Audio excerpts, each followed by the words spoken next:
What's up guys, it's the H2O bro. Welcome back to my channel.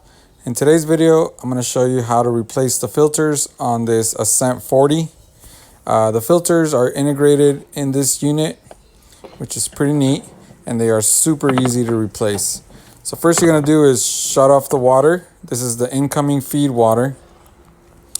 After you do that, you're going to remove this overflow container, and it's going to expose the Phillips screw there.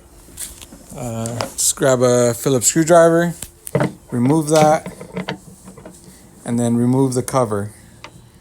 Once you remove the cover, you're going to see the filters, which are inside.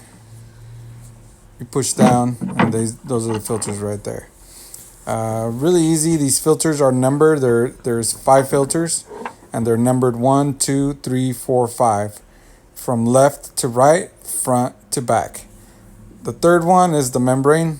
That one we will not be replacing today, as this unit was just installed last year, so you don't need to replace it. That one is roughly every 3 years or so, depending on if it's high water usage or not.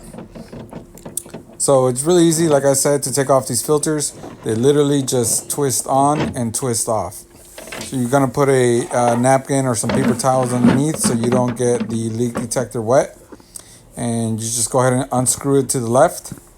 Once you have number 1 out of the way, then you can go ahead and also remove number 5, since you have all the room to do that.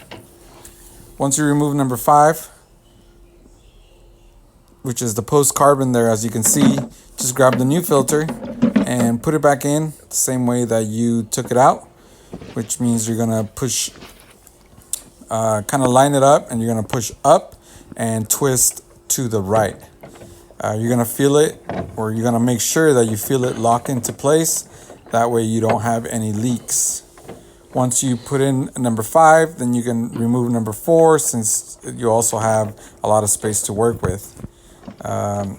It's kind of tight, but trust me, it's not hard. You guys can do it. You just twist it off to the left, as you see there, and you grab the new filter and twist it on to the right. Make sure you line it up. You're gonna feel it, when you push up, you're gonna feel it sit into its position, and then you just twist to the right and lock it into place. Once you replace number 4, now you can put number 1 back on, which is the one in the front to the left, since you don't have any other filters behind it to remove. Once you remove the first filter, then you can move on to number 2 and do the same thing, remove and reinstall the new filter. Once you install all the filters, very easy, you're just going to go back to that valve that you turned off before you did the service in the back of the unit, and you're going to turn on the water just to make sure that there's no leaks or anything funny going on. Once you don't see any leaks, then you can put the cover back on the same way you took it off. Put the overflow container back on, put the screw on to hold the cover, and you are good to go. This is really easy. This is a Culligan water dispenser. Dispenses cold and hot water. This is one of the newest machines that Culligan has out right now.